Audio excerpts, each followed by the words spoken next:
कोल्हापूर ऐतिहासिक वारसा आणि कलेची नगरी.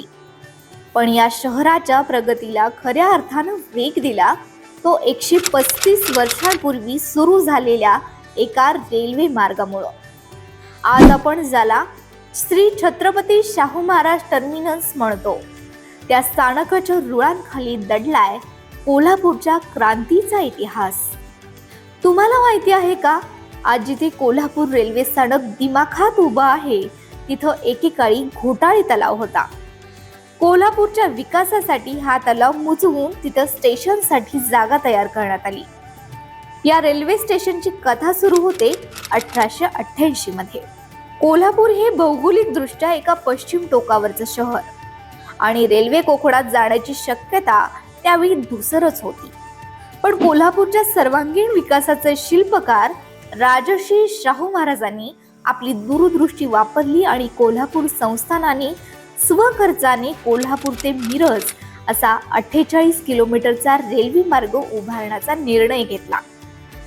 3 मे 1888 चा तो ऐतिहासिक दिवस शाहू महाराजांच्या हस्ते चांदीच्या प्रतिकात्मक खोऱ्याने या कोल्हापूर मिरज रेल्वे मार्गाच्या खुदाईचा प्रारंभ झाला. यावेळी तत्कालीन पॉलिटिकल एजंट FM हंटर, कोल्हापूरच्या ऍडमिनिस्ट्रेशन काउन्सिलचे अध्यक्ष खान बहादूर मेहरजीभाई कुंवरजी आणि एक्झिक्युटिव्ह इंजिनियर RJ शॉनॉन यांची प्रमुख उपस्थिती होती. अखेर तो सुवर्ण क्षण उजाडला 21 एप्रिल 1891 रोजी. मुंबईचे गव्हर्नर लॉर्ड हॅरिस यांच्या हस्ते उद्घाटन झाले आणि कोल्हापूरहून पहिली रेल्वे मिरजेच्या दिशेने धावू लागली. दी कोल्हापूर स्टेट रेल्वे हे नाव घेऊन सुरू झालेला हा प्रवास कोल्हापूरच्या आर्थिक आणि सामाजिक क्रांतीची नांदी ठरला.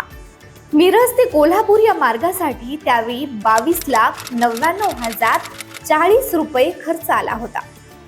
पुढे 1 ऑगस्ट 1949 ला हा मार्ग मद्रास अँड मराठा रेल्वेमध्ये समाविष्ट झाला. कालांतराने 1971 मध्ये या मार्गाचे ब्रॉडगेज मध्ये रूपांतर झालं आणि महालक्ष्मी एक्सप्रेसच्या माध्यमातून कोल्हापूर थेट मुंबईशी जोडलं गेलं. केवळ 48 किलोमीटर वरून सुरू झालेली ही धाव आज 5 राज्यांच्या सीमा ओलांडून देशाच्या कानाकोपऱ्यात पोहोचली आहे. 135 वर्षांनंतर सुद्धा ही लाईफलाईन कोल्हापूरच्या विकासाची गाथा अजूनही लिहित अखंड धावतीये.